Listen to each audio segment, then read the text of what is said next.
Los astrónomos calculan que el diámetro del universo observable excede los 90.000 millones de años luz.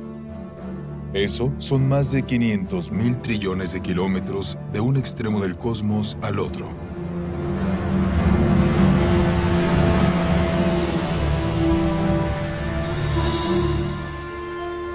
El universo contiene al menos 170.000 millones de galaxias, con tantas estrellas y planetas que su número sobrepasa los granos de arena de todas las playas del mundo.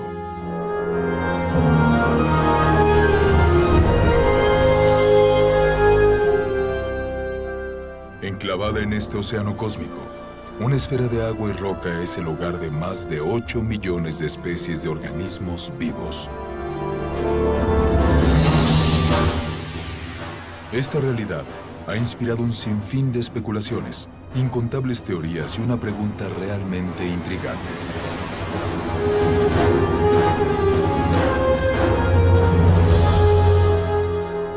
¿Cuáles eran las probabilidades de que la vida surgiera en el tercer planeta de un Sol que orbita dentro de uno de los brazos espirales de la Vía Láctea? ¿Tuvimos simplemente una suerte increíble? ¿O hubo algo más aparte de mera casualidad e interacciones aleatorias de materia y energía?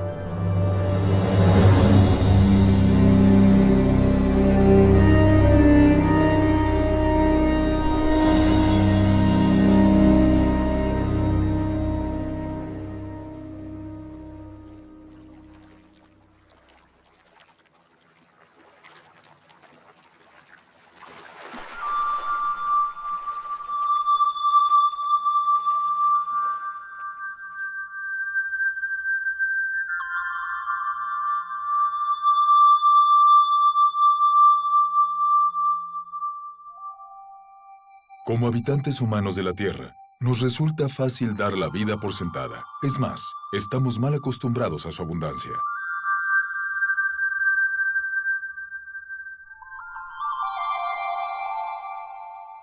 El clima y la geografía de nuestro planeta sostiene una biosfera posiblemente única en el universo.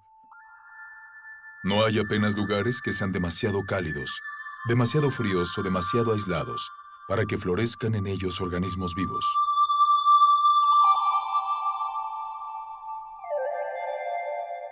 En medio de esta espectacular diversidad, uno de los mayores retos a los que se ha enfrentado la ciencia resuena en cada insecto, secuoya y ballena. ¿Cómo surgió la primera vida en un tiempo en el que no existía vida de ningún tipo? ¿Cómo se originó la vida en la Tierra? ¿Por dónde empezar? Es decir, hay decenas de teorías y te encuentras con una tremenda diversidad de puntos de vista, muchos de ellos contradictorios entre sí. Para comenzar, siquiera a intentar descifrar el misterio, tenemos que proporcionar suposiciones sobre lo que debió suceder en un pasado lejano. No hay evidencia directa porque no existen testigos del evento y no hay prácticamente ningún fósil. Lo que nunca observamos, nunca, son sustancias químicas inertes formando una célula. Así que, en un sentido, es un campo de investigación en el que los hechos importantes ya han sucedido.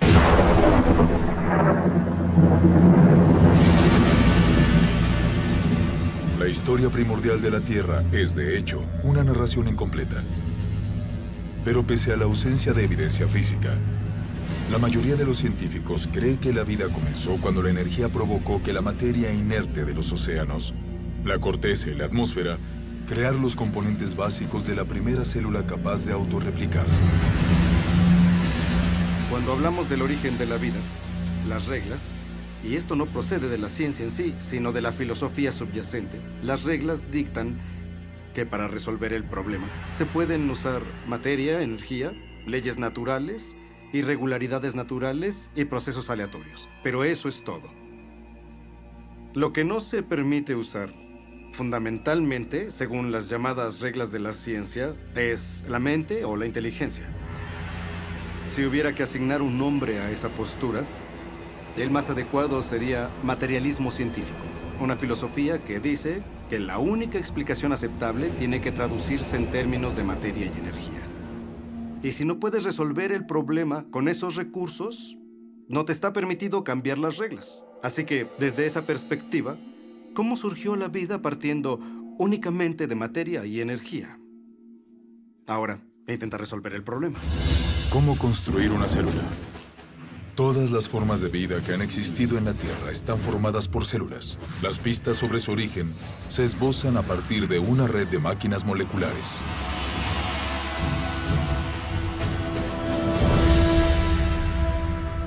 Encerrados en una célula eucariótica moderna, complejos mecanismos biológicos realizan su trabajo suspendidos en líquido. Cada una de estas máquinas carece de vida, pero juntas posibilitan el crecimiento, el movimiento, el metabolismo y la reproducción, las funciones fundamentales de la vida. Cada componente de esta fábrica celular está formada por grandes moléculas compuestas. Las más numerosas son las proteínas.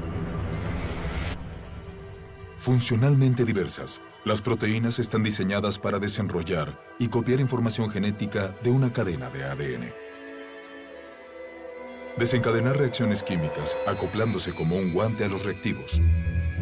Controlar el paso de electrolitos y nutrientes a través de la membrana celular. Y remolcar contenedores cargados de sustancias sobre andamios, también formados de proteínas, que se autoensamblan y extienden por la célula hasta donde sean necesarios. Ampliado 500.000 veces, un glóbulo rojo contiene 280 millones de proteínas de hemoglobina, diseñadas para transportar oxígeno. Al aislar una de ellas, descubrimos que cada proteína está formada por cientos de moléculas más pequeñas llamadas aminoácidos. Hay 20 tipos de aminoácidos en los organismos vivos.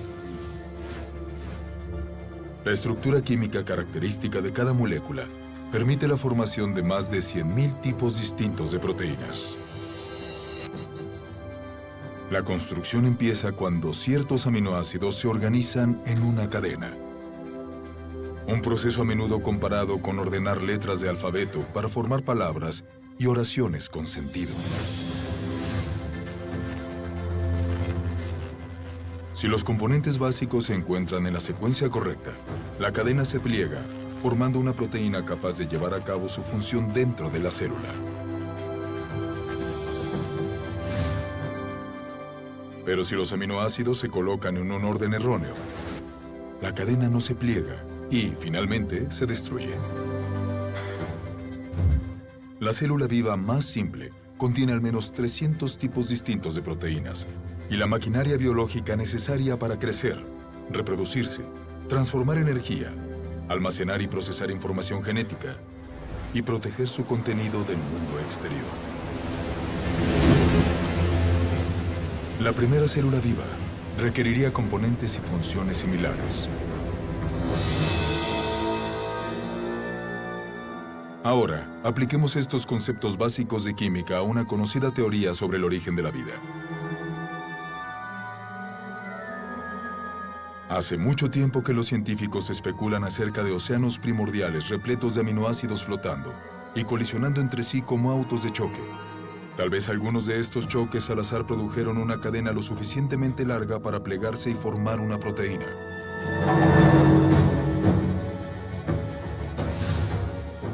Después, más aminoácidos se unieron en más cadenas que se enrollaron formando aún más proteínas.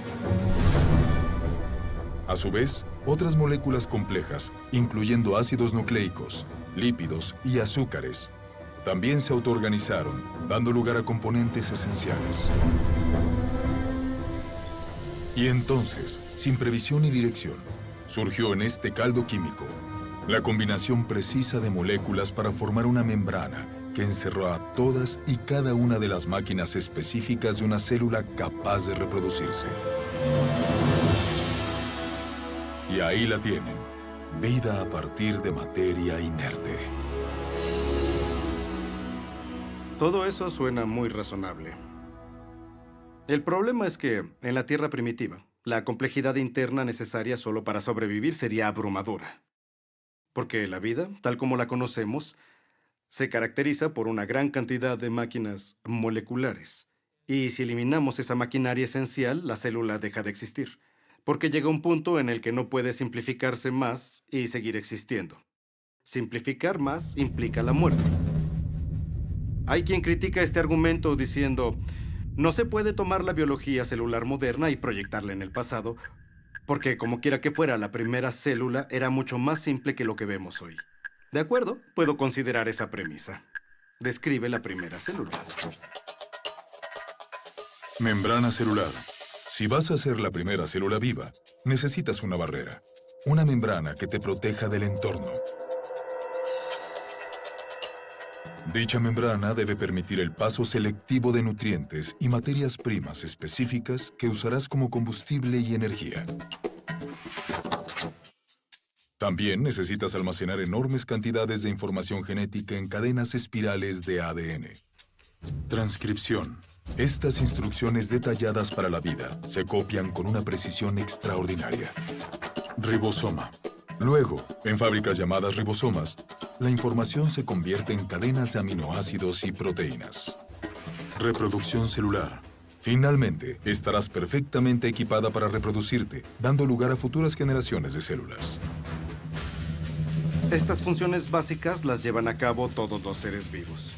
Son, en cierta forma, la definición de lo que implica estar vivo, así que ya seas una célula del pasado, una célula muy simple, o una célula actual más compleja, realmente no importa, vas a tener que llevar a cabo esas funciones.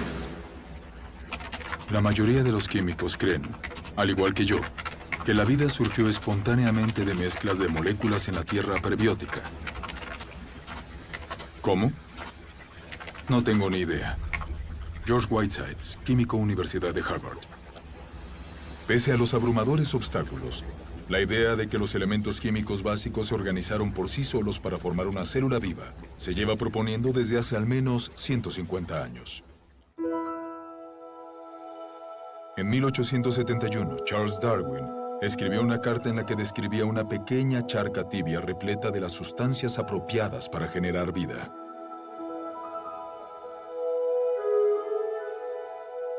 Medio siglo después, el bioquímico ruso Alexander Oparin expandió las ideas de Darwin. En su libro El origen de la vida, teorizó sobre el caldo primordial y la progresión gradual desde compuestos químicos simples a una célula viva. En 1952, esa hipótesis fue puesta a prueba. Stanley Miller, un estudiante de posgrado de la Universidad de Chicago, se propuso determinar si realmente se podían producir los componentes de la vida a partir de sustancias químicas simples. El joven científico construyó un sistema de recipientes de vidrio, simulando el ciclo primigenio del agua, e introdujo una mezcla de gases que pretendía imitar a la atmósfera de la Tierra primitiva. Miller calentó los componentes y cargó los gases con rayos y truenos. Chispas eléctricas con el fin de desencadenar una reacción química. En pocos días, se formó un fango parecido a la brea en el recipiente. En él, Miller identificó 4 de los 20 aminoácidos que se encuentran en las proteínas. Por primera vez, bajo condiciones supuestamente naturales, se habían generado moléculas esenciales para la vida a partir de materia y energía. La publicación del experimento de Miller generó un tremendo entusiasmo, porque parecía fácil obtener los componentes básicos de los seres vivos. Si era fácil obtener esos componentes, tal vez no era tan difícil pasar de esas sustancias químicas a las primeras células vivas. Aunque revolucionario en su premisa, más tarde se demostró que el experimento de Miller estaba profundamente equivocado porque no había usado los gases correctos, ignorando el nitrógeno, el dióxido de carbono y el oxígeno, que habrían destruido las moléculas necesarias para la vida en la Tierra primitiva. Pero, a pesar de esos errores, la obra de Miller inspiró otros intentos de recrear las condiciones prebióticas. Hoy, tras décadas de investigación, la esperanza de encontrar una ruta rápida y clara hacia la solución se ha desvanecido. Pero la investigación sobre el origen de la vida continúa en todo el mundo. Su principal hipótesis, que las células vivas surgieron naturalmente de la química inorgánica, se conoce como evolución química. La evolución química viene con mucho bagaje. Si vamos a tomarla en serio como explicación del origen de la vida, también debemos tomar en serio ciertas propiedades fundamentales de la biología.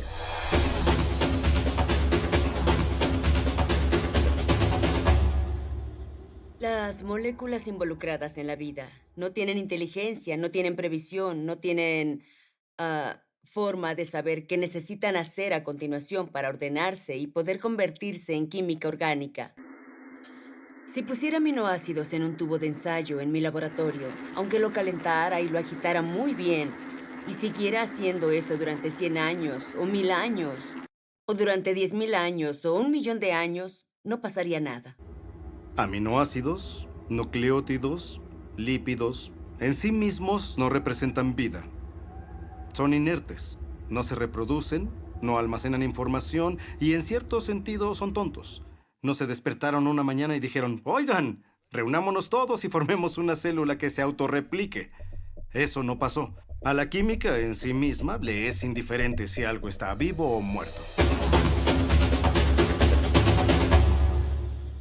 La selección natural no pudo crear la primera célula porque la selección natural no funciona a menos que ya exista un medio de heredar y monitorizar el cambio para luego elegir el mejor superviviente para proseguir. Para que haya selección se requieren células.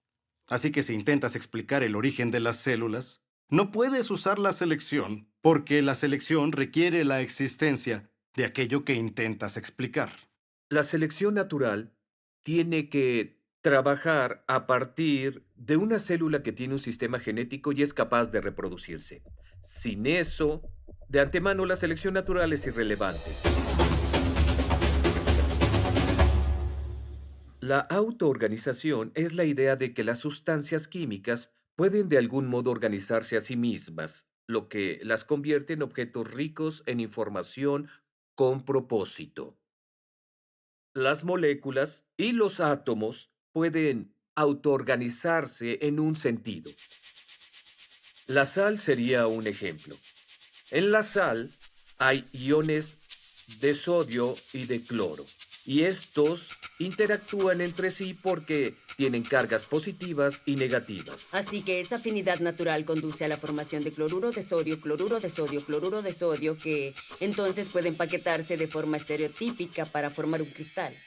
Los cristales de sal son la misma cosa repetida una y otra vez. Si un cristal de sal fuera un libro, sería un libro de una sola palabra.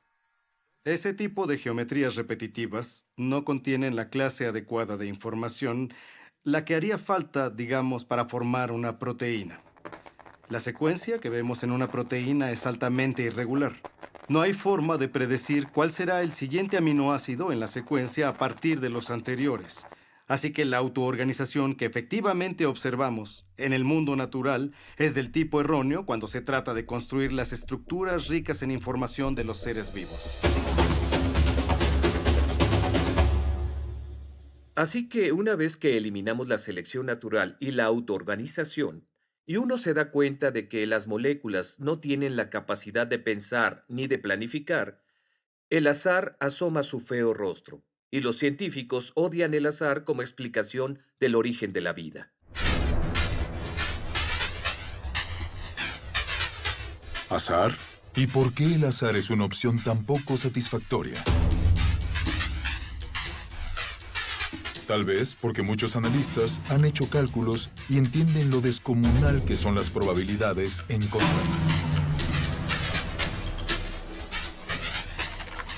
El azar se define como el elemento desconocido e impredecible en cualquier evento que no tiene causa asignable ni dirección por una ley natural o agente inteligente. Desde el siglo XVII, la herramienta usada habitualmente para predecir el resultado de dichos eventos se llama probabilidad matemática.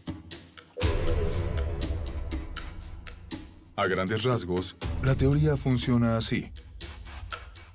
Al lanzar una moneda al aire y predecir cara, la probabilidad de acertar es del 50% o de una probabilidad entre 2. Al lanzar 2 monedas, la probabilidad de obtener 2 caras a la vez es de 1 entre 4. 3 monedas y 3 caras en un solo intento, una probabilidad entre 8.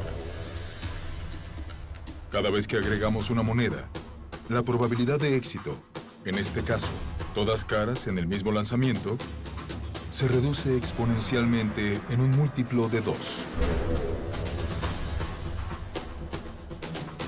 De modo que si se lanzan 10 monedas, la probabilidad de 10 caras es 1 entre 2 elevado a 10, o menos de 1 entre 1000.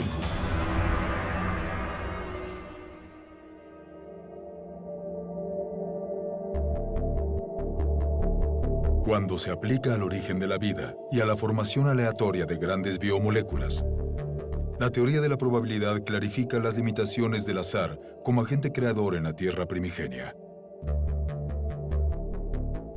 Por ejemplo, ¿cuál es la probabilidad de formar una única proteína usando exclusivamente las interacciones ciegas de la química?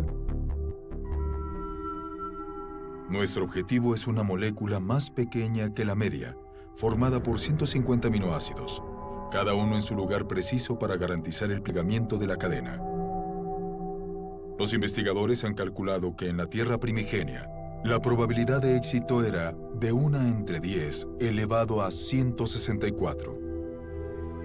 Es decir, una cadena de proteína correctamente secuenciada por cada 100 millones de billones de billones de billones de billones de billones de billones de billones de billones de billones de billones de billones de intentos fallidos.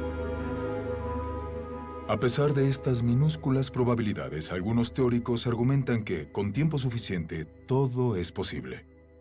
Muy bien, pongamos a prueba la validez de esa opinión. Comenzaremos estableciendo un medio ambiente ideal para la evolución química. Un mundo imaginario que le proporcione al azar toda oportunidad de éxito. Primero, saturamos los océanos con aminoácidos. Eso significa que todos los átomos de la Tierra, incluyendo su provisión completa de carbono, nitrógeno, oxígeno, hidrógeno y azufre, están disponibles para formar 10 elevado a la 41 juegos completos de los 20 tipos de aminoácidos con los que se construyen las proteínas. Después alteraremos las leyes naturales con el fin de proteger estos componentes básicos de los rayos destructivos de la luz ultravioleta y de la contaminación química en el caldo primordial.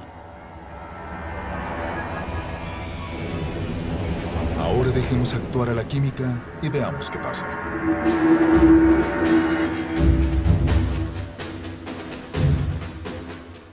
Los aminoácidos comienzan a unirse frenéticamente.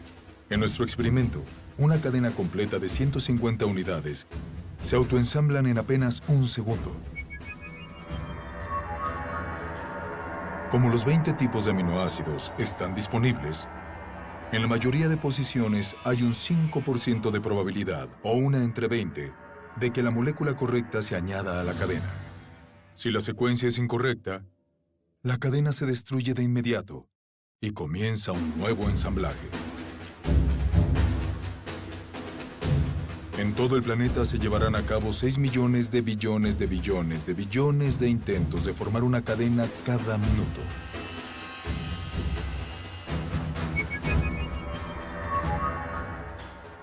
Eso significa que en 4.600 millones de años, la edad máxima calculada para la Tierra, el número de cadenas que no se pliegan superarán 10 elevado a 58. Es un total impresionante, pero ni se acerca a 10 elevado a 164, el número medio de intentos necesarios para construir aleatoriamente una sola proteína de 150 aminoácidos. Así pues, si las reacciones químicas no dirigidas no han podido producir nuestra codiciada molécula ni en toda la historia de la Tierra, ¿cuánto tiempo habría sido necesario? Para averiguarlo, emprendamos un viaje por carretera. Comenzaremos erigiendo un puente que abarque el diámetro del universo observable, una distancia de más de 90.000 millones de años luz. Entonces colocaremos una ameba en un extremo del puente. Este organismo unicelular viajará a la temeraria velocidad de 30 centímetros al año. Y arranca. Mientras esperamos a que se forme una proteína al azar, la ameba se desliza por el puente durante más de 5.000 billones de años hasta cruzar el universo entero y luego regresar. Pero esta carrera apenas ha empezado. La ameba despega de nuevo. Logra llegar al extremo opuesto del cosmos y de vuelta al inicio. Sin embargo, aún no hay una sola proteína funcional a la vista. En el siguiente trayecto, le añadiremos una carga, un único átomo.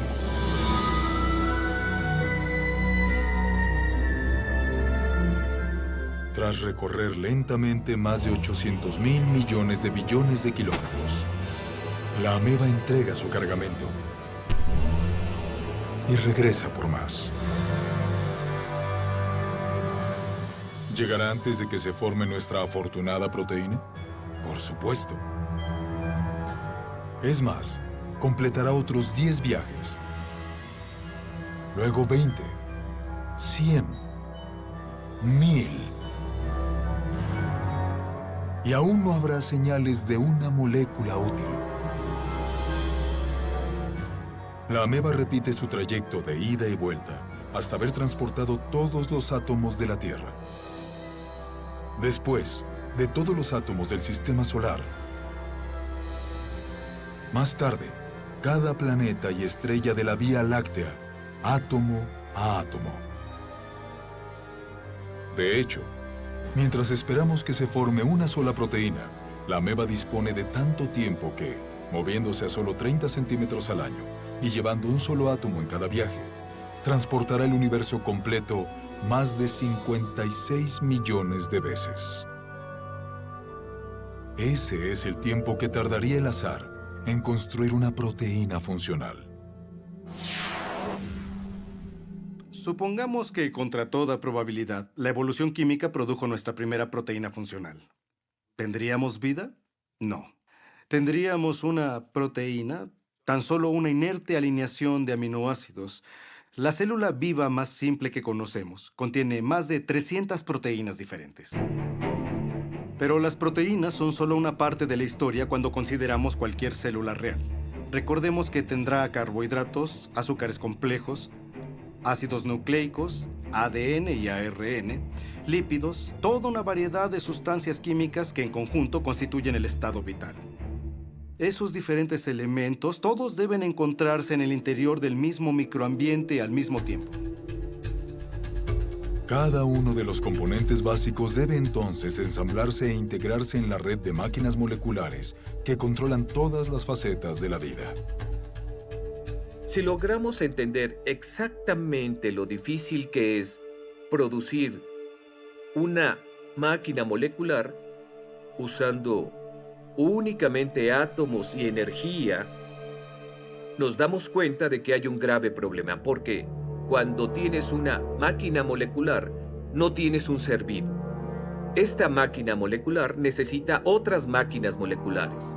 E incluso si la naturaleza fuera capaz de producir todas las máquinas moleculares necesarias, eso tampoco sería suficiente. Todas ellas deben encontrarse juntas en el minúsculo espacio limitado por una membrana que llamamos célula.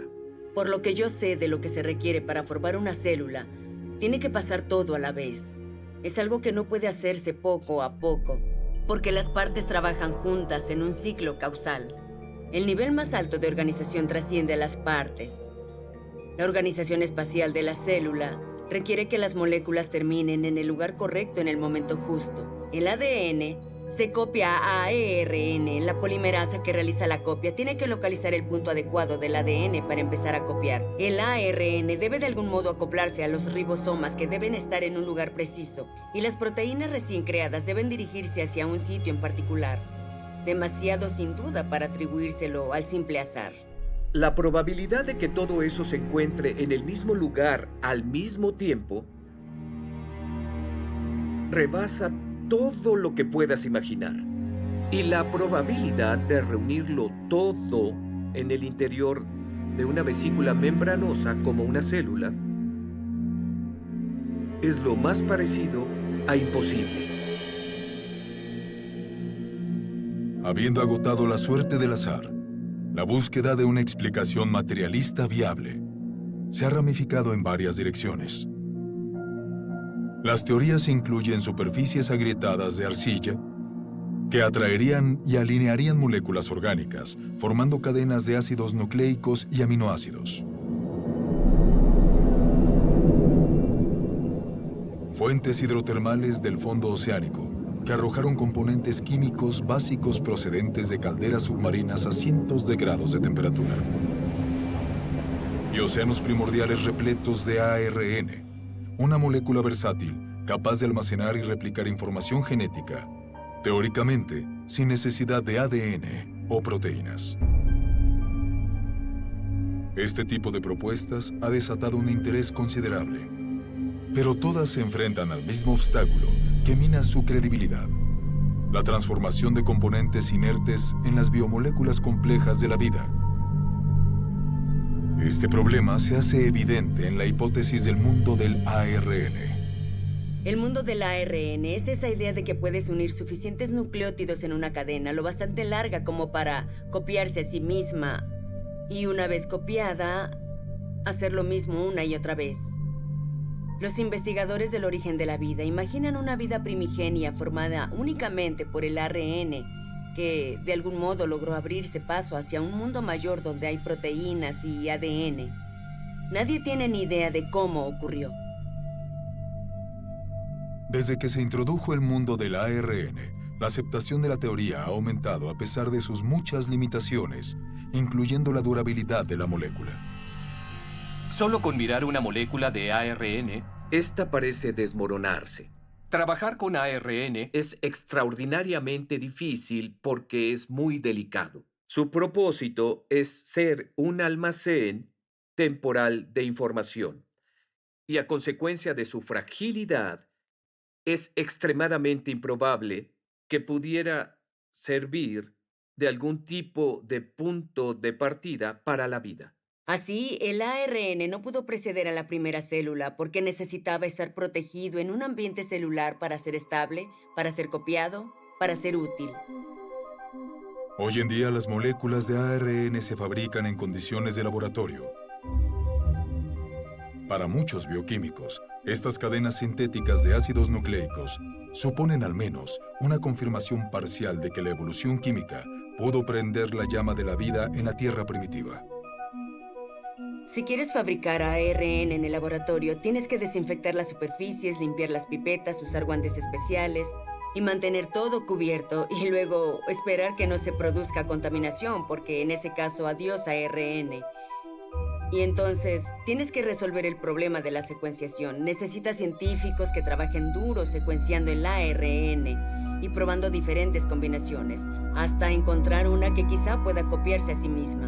De modo que necesitas una cadena compleja de ARN que funcione a la vez como enzima y como molécula hereditaria. Y son mentes más brillantes del mundo las que trabajan en esto y no han logrado solucionar el problema. Reflexionando sobre el origen de la vida y las implicaciones del ARN sintético, el químico Robert Shapiro dijo: "El fallo de esta clase de investigación no está en la química. El error está en la lógica de pensar que el control experimental que existe en un laboratorio moderno pudo estar disponible en la Tierra primigenia. En realidad, las probabilidades en contra de que el ARN se formase por sí solo son astronómicas." Fabricar ARN en un laboratorio requiere una gran dosis de inteligencia, previsión, planificación y ejecución cuidadosas. Así que lograr la secuencia correcta, sin el máximo cuidado, sin plena intención, es imposible. Las probabilidades de la evolución química se reducen aún más ante la composición del caldo primordial. Si realmente hubo un caldo primordial, químicamente habría sido un caos absoluto. Todo tipo de reacciones químicas cruzadas compitiendo entre sí habrían tenido lugar, interfiriendo con la química deseada.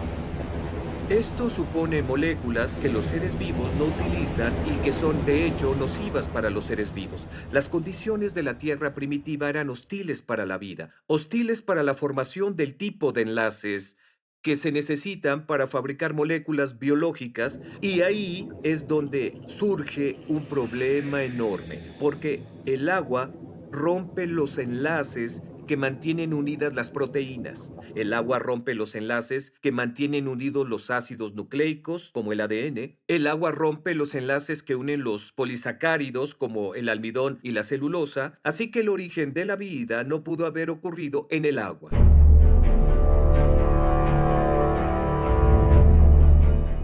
Al enfrentar obstáculos insalvables en la Tierra, algunos científicos han expandido las fronteras de su búsqueda.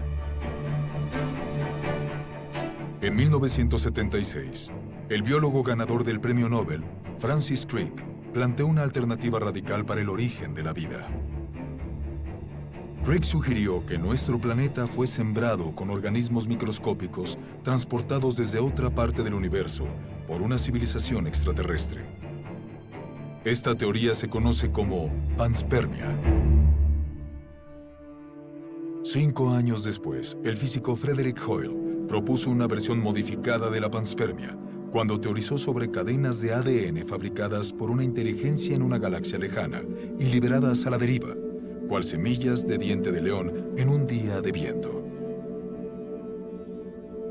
Algo de ese material genético llegó a la Tierra.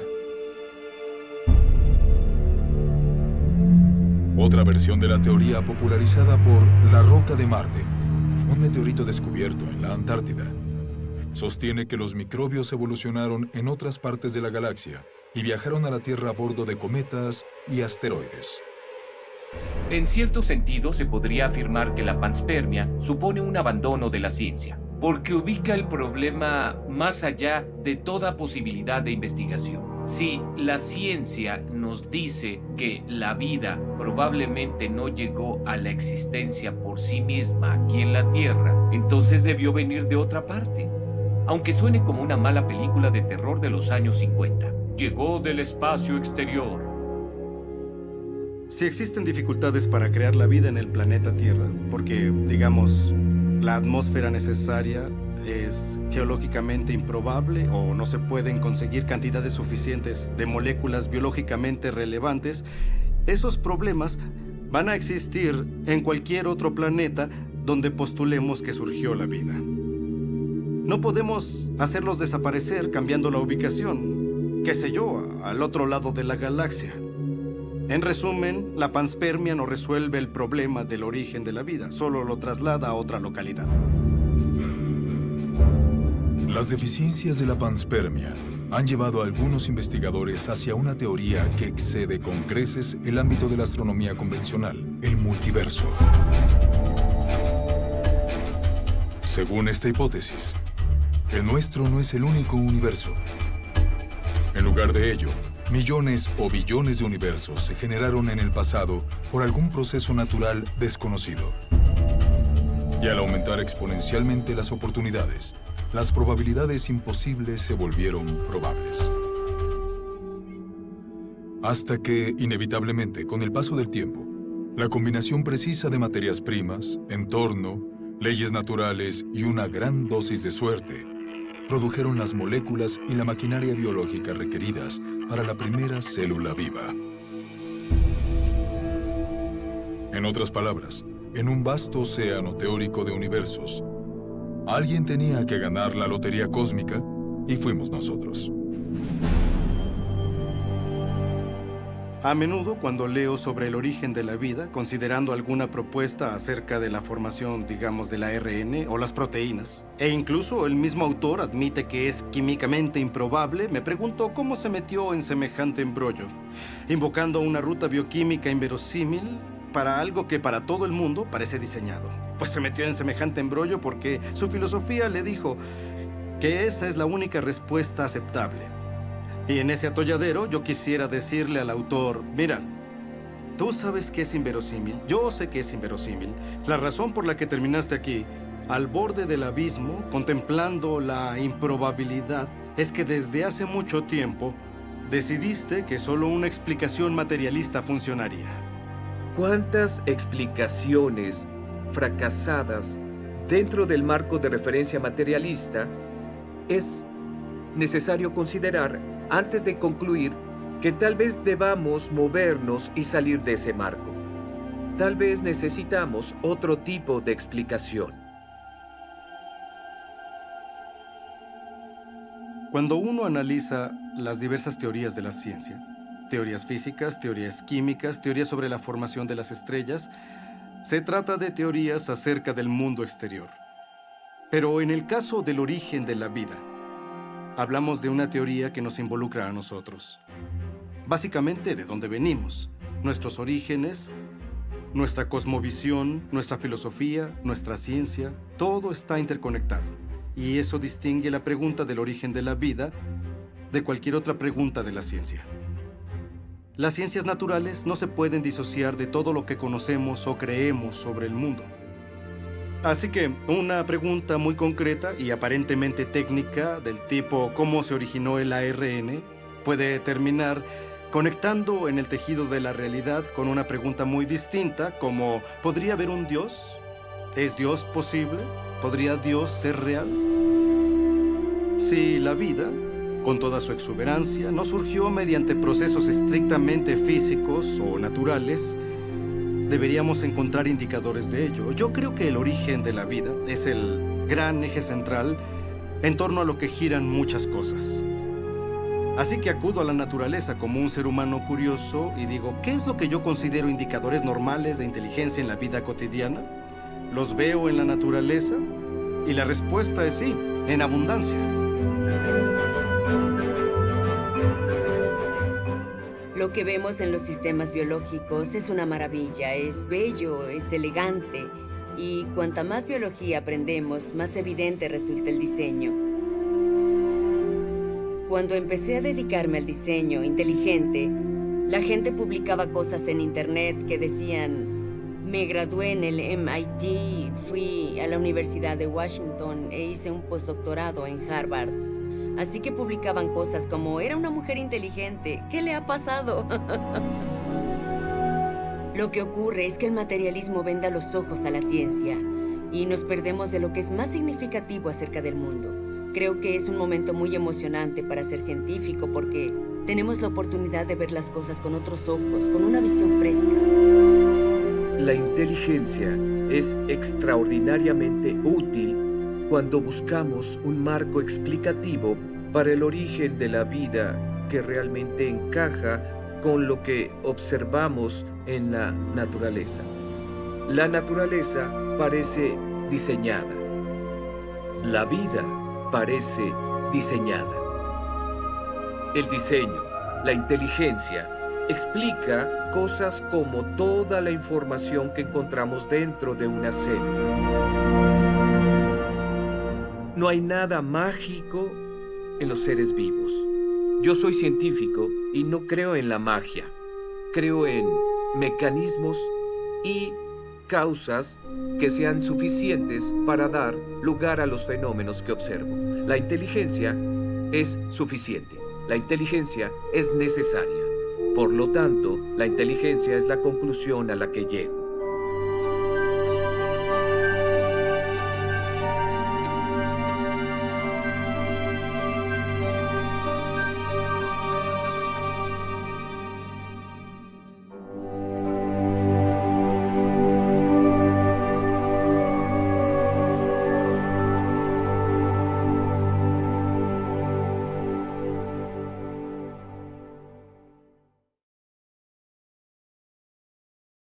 Espero que hayan disfrutado de Origen. Ha sido emocionante formar parte de un proyecto que aborda directamente las grandes preguntas que influyen profundamente en nuestra visión del mundo, a tantos niveles.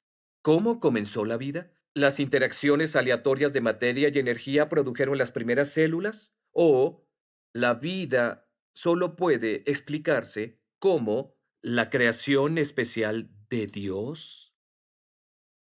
Durante los últimos 30 años, los avances tecnológicos han posibilitado a los investigadores a descubrir y visualizar la compleja red de máquinas biológicas que trabajan dentro de cada célula viva.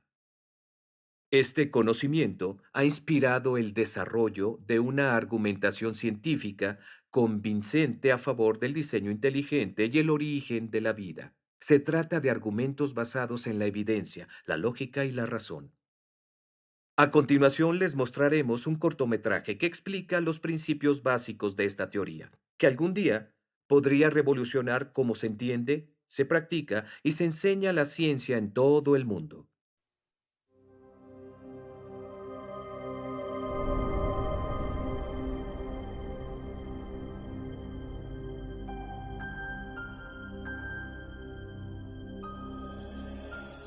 Cuando observo las máquinas moleculares o el proceso increíblemente complejo de división celular, me pregunto, ¿es posible que exista una inteligencia detrás de todo esto? ¿Que haya un plan y un propósito para esta estructura? La ciencia debería ser una búsqueda de la verdad acerca del mundo. No deberíamos prejuzgar lo que podría o no ser cierto. No deberíamos decir, no me gusta esta explicación, así que voy a dejarla de lado. Sino que al toparnos con un enigma en la naturaleza, deberíamos abordarlo considerando todas las causas posibles que podrían explicarlo. Una de las cosas que me molesta de la teoría de la evolución es que descarta artificialmente un tipo de causa antes incluso de considerar la evidencia. Y la causa que se descarta es la inteligencia. Desde finales del siglo XIX, desde la época de Darwin, debido en parte a lo que Darwin escribió en El origen de las especies, los científicos llegaron a aceptar cierto consenso, una definición de ciencia que excluía la posibilidad de considerar el diseño como explicación científica. Y ese consenso tiene nombre, se le llama naturalismo metodológico. Y simplemente significa que para ser científico uno debe limitarse a explicaciones que impliquen solo causas naturales. No se puede invocar una causa inteligente. Sin embargo, curiosamente, inferimos inteligencia todo el tiempo. Una parte de nuestro razonamiento cotidiano es reconocer los efectos de la inteligencia. Consideremos, por ejemplo, estos jeroglíficos grabados en las ruinas de monumentos egipcios. Nadie atribuiría las formas y la disposición de estos símbolos a causas naturales como tormentas de arena o erosión. En lugar de eso, los reconocemos como la obra de antiguos escribas de agentes humanos inteligentes.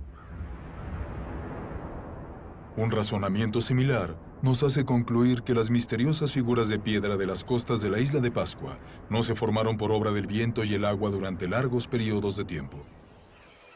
Ni suponemos que las plantas crecen con estas formas reconocibles sin algún tipo de guía inteligente. Por supuesto, hacemos estas inferencias constantemente y sabemos que son correctas. Pero la pregunta es, ¿en base a qué hacemos dichas inferencias? ¿Cuáles son los rasgos que nos permiten reconocer la inteligencia?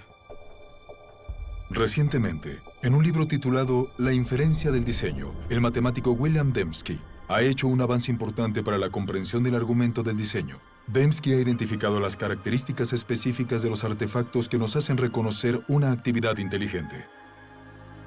Llegué hasta aquí tratando de analizar cómo razonamos acerca del diseño.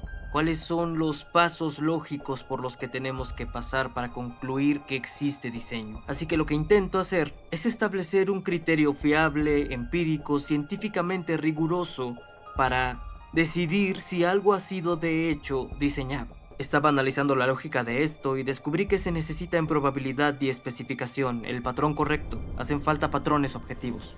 Según Dembski, los seres humanos detectan correctamente la actividad inteligente siempre que observan un objeto o evento sumamente improbable, que también se ajusta a un patrón reconocible. Ese tipo de patrón se encuentra en las colinas negras de Dakota del Sur. Quien viaje por el oeste verá muchas formas diferentes en las laderas de las montañas, pero la mayoría no significa nada, son solo rocas con diversos patrones. Pero uno no suele ver las caras de Lincoln, Jefferson, Teddy Roosevelt y George Washington en las laderas. Únicamente se ven en Dakota del Sur. Y eso se debe a un escultor excéntrico que decidió homenajear a estos presidentes dedicando la mayor parte de su vida a cincelar sus caras en esa montaña. Ese patrón es improbable. La forma de una ladera cualquiera también es improbable, pero una ladera al azar no especifica nada. Pero sabemos que hubo 4 hombres que fueron presidentes de los Estados Unidos que tenían patrones particulares en sus caras, y los patrones de la ladera de la montaña de Dakota del Sur coinciden con los patrones de sus caras en otros lugares. Si alzo la vista y miro las caras, reconozco inmediatamente que coinciden con las caras de los 4 presidentes que he visto antes en billetes o retratos de la Galería Nacional o en fotografías de libros. Así me doy cuenta que cuando miro el monte Rushmore no solo encuentro una configuración de roca altamente improbable, sino una que coincide con un patrón independiente, lo que sin duda indica inteligencia. Tenemos poca probabilidad y especificación. Es diseño.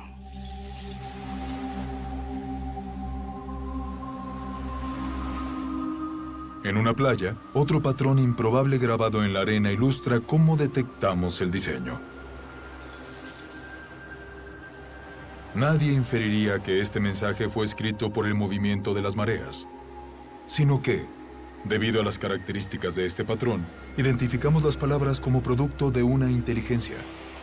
Ese orden improbable de elementos se ajusta también a un patrón independiente, en concreto a la forma de las letras que reconocemos del alfabeto y a palabras que sabemos del vocabulario de nuestro idioma. Así que la improbabilidad de ese orden preciso, más el hecho de que se ajusta a un patrón independiente, desencadenan la conciencia de que existe diseño. Este ejemplo sugiere que los criterios de William Dembski para la detección de diseño, improbabilidad y especificación son, en esencia, equivalentes a información. El tipo de información presente no solo en fotografías, textos y secuencias numéricas, sino también codificada en el software informático y las señales de radio. La capacidad de detectar información en transmisiones electromagnéticas ha hecho posible una búsqueda única de inteligencia. Desde hace más de 3 décadas, los astrónomos del programa SETI, de búsqueda de inteligencia extraterrestre, monitorizan señales de radio del espacio exterior intentando encontrar patrones que contengan información. Normalmente, los radiotelescopios reciben ruido al azar o señales repetitivas simples producidas de forma natural por estrellas, galaxias y otros cuerpos celestes. Pero los astrónomos reconocen que si alguna vez identificaran una señal que contuviera información, esto confirmaría la existencia de vida extraterrestre inteligente. Se ha especulado que alguna civilización extraterrestre podría haber intentado comunicarse utilizando el lenguaje universal de las matemáticas, tal vez mediante un patrón reconocible como una serie de números primos. No se puede obtener esa serie al azar, se necesitan complejidad o improbabilidad, muchos números primos, y también se necesita un patrón. Y tiene que ser el tipo correcto de patrón, no es un patrón impuesto. Es un patrón que está ahí objetivamente. Hasta la fecha, el programa SETI no ha detectado ningún patrón o información que indique la existencia de inteligencia en alguna galaxia lejana. Pero en otro universo, mucho más cercano, los científicos han descubierto una gran cantidad de información en el núcleo de la célula viva.